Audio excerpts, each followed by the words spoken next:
Welcome back to On the Square with Councilman Kurt Johnson. Today we're going to be discussing Cinco de Mayo and Cinco de Mayo within the city of Grand Prairie. And our special guests are going to be School Board Trustee Ms. Gloria Carrillo and Ms. Sonia Ortega, who is the coordinator for connections for GPSD and Hispanic Association for Culture and Education, HACE. So before we get started with that, I'd like to read a little history about Cinco de Mayo and some more stuff. So it's going to be a little more long-winded today because I have some interesting dates I want you to pick up on in years to see what was going on during that time period. So let's get at it. Cinco de Mayo, or the 5th of May, commemorates the Mexican victory over the French forces at the Battle of Puebla on May 5th, 1862. The battle was a pivotal moment during the French intervention in Mexico, which occurred after Mexico had defaulted on debts to European powers. Despite being outnumbered and outgunned, the Mexican army led by General Ignacio Zaragoza successfully repelled the French assault. The victory at the Battle of Puebla was significant because it boosted Mexican morale and demonstrated the resilience and determination of the Mexican people in the face of foreign intervention. Now, the word intervention, I looked that up also. It could also mean invaders. So when people are writing about your history, they're going to use certain words to make it sound nicer than it should, but it was an invasion. However, it's essential to note that Cinco de Mayo is not Mexico's Independence Day, which is celebrated on September 16th. While Cinco de Mayo is primarily observed in the Mexican state of Puebla, it has gained widespread recognition in the United States of a celebration of Mexican culture and heritage. Over time, it has evolved into a festive occasion marked by parades, parties, traditional Mexican music and dance, and the consumption of Mexican cuisines and beverages. Despite its origins as a regional commemoration, Cinco de Mayo has become a symbol of pride and unity for people of Mexican descent worldwide. Now, I'd like to discuss some key figures during that invasion. Benito Juarez, the president of Mexico at the time who led the country during the French intervention. Ignacio Zaragoza, a Mexican general who led the Mexican forces to victory at the Battle of Puebla. Napoleon III, the Emperor of France, who sought to establish a French-friendly government in Mexico. I might have this name mispronounced. Porfirio Diaz, the Mexican general who later became president and played a significant role in shaping Mexico's future. Now, I'd like to discuss some significant history that was going on around that time of the war, of the invasion. The Mexican-American War, the Treaty of Guadalupe Hidalgo, which ended the Mexican-American War, was signed on February 2nd, 1848. The treaty ceded vast territories including California, Nevada, Utah, and parts of Arizona, New Mexico, Colorado, and Wyoming, from Mexico to the United States. The aftermath of this war contributed to Mexico's financial instability, leading to the events that eventually led to the Battle of Puebla. Also, the California Gold Rush. The discovery of gold in California in January 1848 triggered the California Gold Rush, attracting hundreds of thousands of prospectors from around the world. This influx of people had significant social, economic, and political implications for California and the broader United States. The Emancipation Proclamation on January 1st, 1863, President Abraham Lincoln issued the Emancipation Proclamation declaring all enslaved people in Confederate-held territory to be free. While this proclamation did not immediately end slavery, it marked a significant step in the fight for emancipation and equality in the United States. The city of Grand Prairie was officially founded in 1863, and that's why I brought up the Emancipation Proclamation. That was January 1 in 1863. Initially known as Deckman after its founder, Alexander Deckman, It was later renamed Grand Prairie in 1877 due to its location on the vast prairies of North Texas.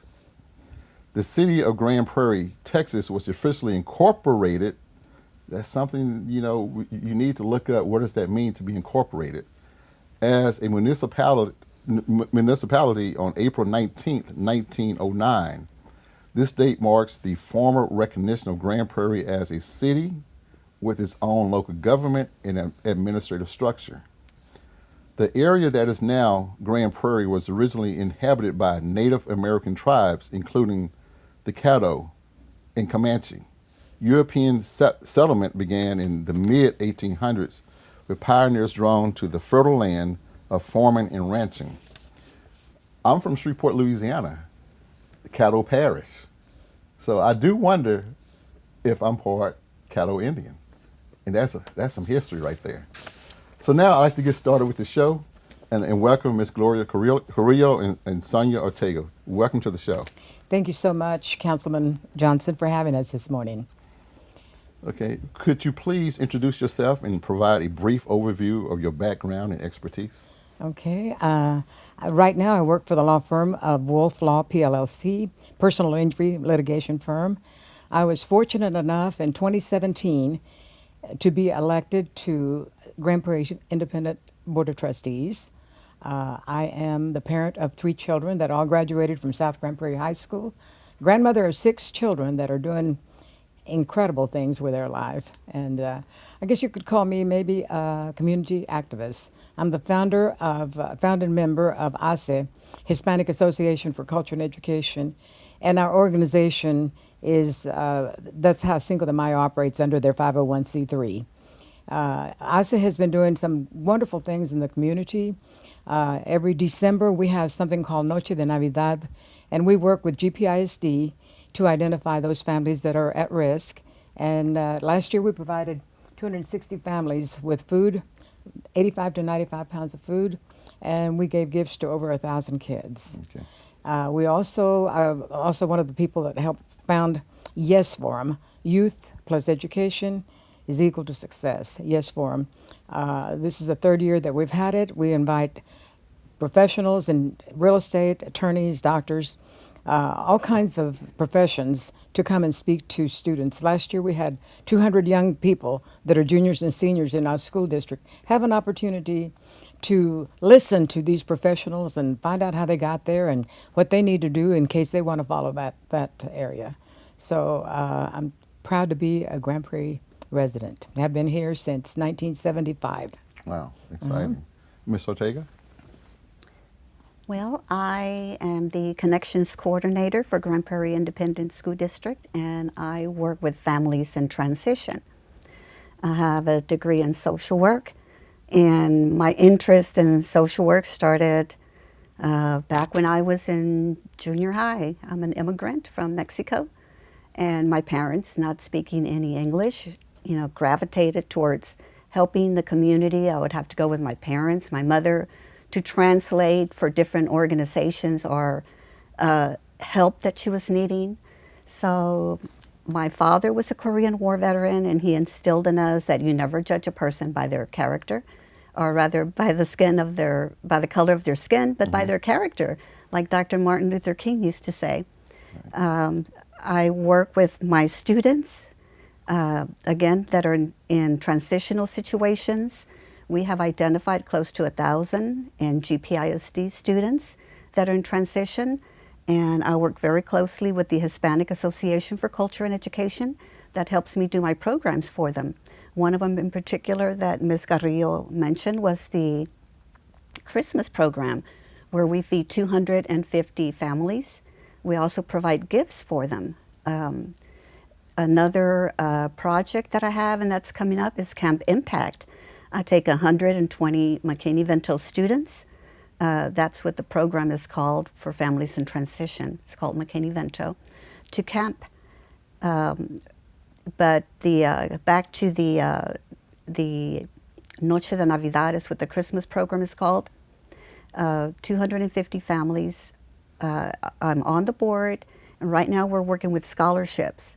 Ms. Carrillo mentioned scholarships. They give away 2 scholarships to 2 of my McKinney-Vento students. Right here I have an art piece from the Cinco de Mayo. I don't know, is it okay to show it now? Sure. You know, the Cinco de Mayo committee, we do an art show, an art contest for all of our students. And this piece is one from 3rd to 5th grade, and it's the 1st grade piece. And this is the 1st place winner. And since I have an opportunity right now, I do want to congratulate all of our Cinco de Mayo art winners. We have so many beautiful artwork that was presented by so many talented students in our campuses. And I do want to thank them all for their participation since we have an opportunity here right now. I also want to thank all of the art teachers for their dedication to these students and for preserving the Hispanic culture artwork in their campuses. And again, this was the 1st place winner for 3rd through 5th grade. Wow, that's a beautiful piece of art. You know, 3rd through 5th grader, Yes. to see them to do something like that, that's really beautiful. So, okay, well, let's talk about what does Cinco de Mayo mean to you personally, Ms. Carrillo? It's an opportunity for us to showcase our Hispanic heritage, which is very, very important. It's a beautiful celebration. This is going to be our 36th year of celebrating Cinco de Mayo.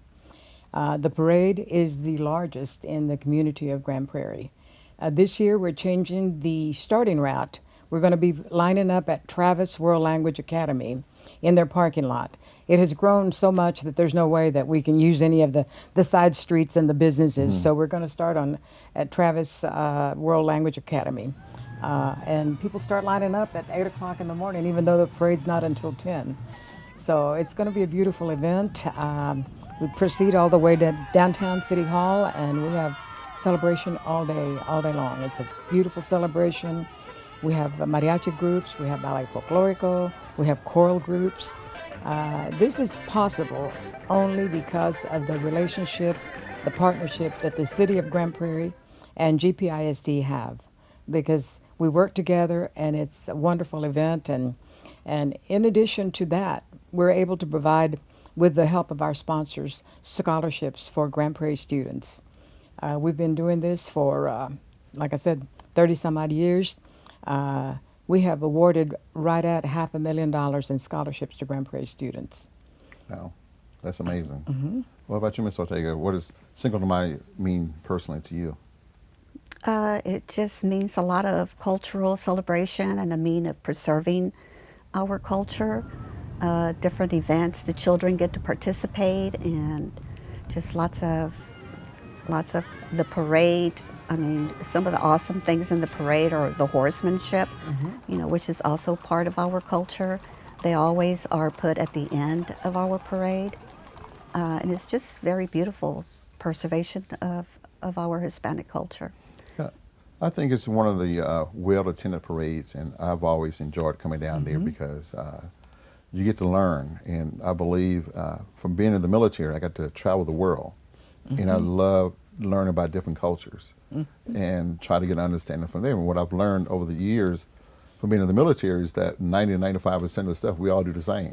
It's just that little small amount of differences that separate us from who we are. Exactly. And that's the part that I've looked at where the world doesn't like. If you're not part of 100% with them, that 5% or 10% difference in our cultures, in which I love the cultures because you get to see the uniqueness in the way they think, and you can learn. And I believe that's always been strength in diversity. Absolutely. Well, you know that in GPISD, we have 42 different languages that are spoken in our school district. Wow. And you were talking earlier about the Caddo Indians that were here in this area. And you were wondering if maybe you're not part Caddo. I am 37% Native American, and I do not know, you know, where that comes from, but like you, I would like to know more about my history. Absolutely. Yes. I'll just briefly say my family roots are in Louisiana, so I know there's a strong connection with the Caddo Indians because even going to school, when I started reading about them and where they come from, looking at my family line, I said, I must be Caddo Indian. And my aunts and uncles have shared with me about who we were, and because we have the native blood, but you can also look at there are black Indians that were here and the native people. So I don't want to get into my research of history because I love it, but because we're here to talk about what? Cinco de Mayo. Absolutely. It's your day.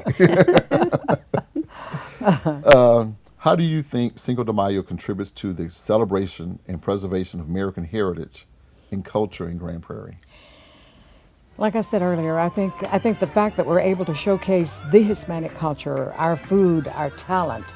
I mean, we have Ms. Susana Ramirez and I formed the first ballet folklorico group in the city of Grand Prairie. In order to get it started, we had to perform, and we did that for the first maybe 3 years that we were in doing that, and from that has grown where we have award-winning ballet folklorico, mariachi groups in the city of Grand Prairie. I don't think, I mean, our mariachi groups are incredible, and they're going to be starting off our celebration on the 5th, it's going to be May 4th this year.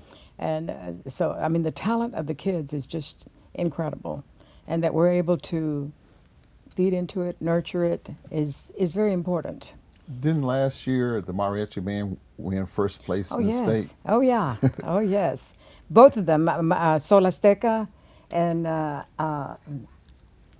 there's two main from both high schools, fine arts, and these kids are phenomenal.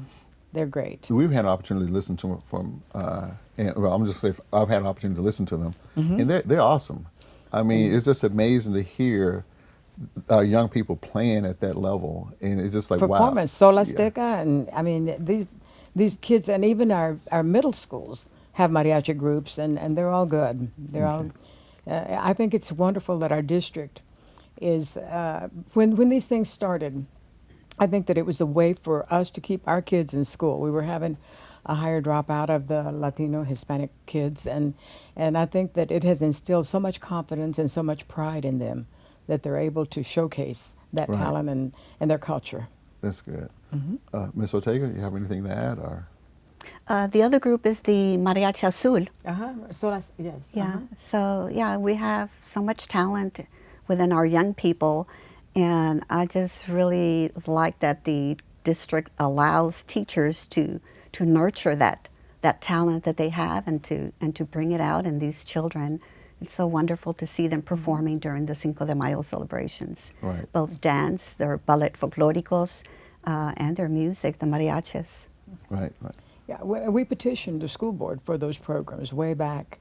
You know, I think they've been doing that for the last 30 years, and it was very important because I was seeing what some of the surrounding communities are doing with their students, and have an opportunity to hear the mariachi bands that were performing. So I think it's wonderful that Grand Prairie has not only embraced it, but they support it. Okay. Another question, why is it important to do cultural events in the city of Grand Prairie? I think it's important because we have such a diverse community, and I think that the diversity of our community makes Grand Prairie inclusive, makes it stronger, and I think that every group brings something to the table, and I think it's beautiful to see. Okay. Let's go back to, you had mentioned that you guys raised about $500,000 in scholarships. Yes, sir. Could you explain a little bit from the time you started to where we're at now? When we scholarships? started Cinco de Mayo with a $400 grant from our gift from our mayor, Jerry DeBow. And Jerry DeBow approached me and he said, we got to do this. And so the city gave us $400 for our first event. And from that, the first few years we were able to give $150, $200. But we kept on working at it, and with the help of sponsors, and we have national sponsors that help us with this thing. We've got National SER that has joined our group. We've got Rooms to Go. We've got Jack in the Box. We've got Cadoba. We have a lot of, plus a lot of local companies that have helped us. And because of these sponsors, this year, 20 students from Grand Prairie Independent School District will be receiving scholarships. So we're very excited, and the kids that applied, we had over 70 kids that submitted their application, and then the committee got together and we were able to do 20 scholarships. That's amazing. Yes. Going from $150 to $200 to giving out 20 scholarships. It goes to Uh-huh. show how much it's grown, because we've had personal conversations about Yes. Cinco de Mayo and what we need to do to make it better. Yes. And hopefully I can stick around without saying much to ensure that happens. I hope so. We're giving $40,000 in scholarships this year. Wow, that's amazing. Yes. It goes. That's what I want people to hear, from $150, $200 to $40,000. $40,000. So, and the kids are absolutely incredible. I mean, you hear, we have an opportunity to look at their essays that they submit as to why they want the scholarship, and tell us a little bit about their families. And some of these students, there's 4 or 5 other in the family that are going to college, so they need assistance. Some of them have had personal tragedies in their life, and we're just happy that we are able to help a little bit. At least we Absolutely. can help them find the way to the financial aid office and at the university. Exactly. Yes. Let's go to the parade again. Who's going to be the Grand Marshal this year? Oh, the Grand Marshal is the National LULAC President, Domingo Garcia. Wow. Yes. Wow, that's exciting. Uh-huh. And our Deputy Grand Marshal is State Representative Jessica Gonzalez. Okay. And both of these people are sponsors of the event. Okay. We're about to wrap up the show. Yes, sir. Do you have any personal stories or experiences related to Cinco de Mayo that you would like to share? Either one. You know, for me, to see the excitement of the people, and they're lined up. I mean, some of the people start lining up at 8 o'clock in the morning. Yeah. And sometimes they're 10, 12 deep that they're lined up. And for me, the culmination that we're able to finally finish the Cinco de Mayo booklet and give it out to the people, the fact that we're able to see the people out there enjoying all of the celebration, eating at all of the different stands. I mean, it's just a wonderful day, and it makes all of the work that the committee does, and we have a committee that starts working on this in January. It makes all of the work that the committee does, it fills my heart. It Yeah. really does. What I like, what's exciting to me about it is looking at all the children out there, the kids, Yes. trying to get the candy. You know, I've participated in the Cinco de Mayo parade. I'll be participating this year. Again, just watching the kids and their faces, Yes. and they're happy and they're smiling. And I think it brings a lot of pride to them, knowing that someone's recognizing them within the community. We're going to be recognizing all of our scholarship winners, and the art contest, we had I don't know how many entries, but the art is incredible, and we give money awards to those students that do win that art. Yeah. I mean, you look at some of the stuff and you say, there's no way that a second grader did this. Yeah, it's beautiful. You know, it's beautiful. Unique, Uh-huh. different, one of a kind. It And that's really what I like, is. one-offs. It really is. What do you hope viewers take away from our discussion today? What I hope that viewers take away from our discussion is that they recognize the importance of the event, and that they come out and that they have a great time. And when you see the parents seeing their kids performing on stage, I mean, you can see the pride in they bring in their grandparents, their aunts, uncles, to see their kids performing. And it's an exciting day for all of us. So I want to invite everyone in Grand Prairie to come out on Saturday, May the 4th, and come to downtown Grand Prairie. Our parade starts at 10 a.m. Festivities start at 12 noon. And I want everyone, please do not forget that Cinco de Mayo, May the 4th, and Election Day are the same day. So we want to make sure that you get out and see the parade, and that you get out and vote. Ms. Ortega, you have anything to add for the viewers? Well, I'll be there at the judges' table. I'm always there manning in front of Jack in the Box. Thank you, Jack in the Box, for helping us every time at the Cinco de Mayo parade. The kiddos stop by the Jack in the Box stand and they do more performance than normal for the judges. So we'll be there, and we'll like to see everybody else out there too. Okay. All right. I'd like to thank you, ladies, for coming and sharing your information about Cinco de Mayo this year. And I'd like to thank our viewers for viewing this episode. And I look forward to seeing you as well on May 4th at the Cinco de Mayo parade. I'm going to be there regardless of what's going on that day. So thank you, and have a great day.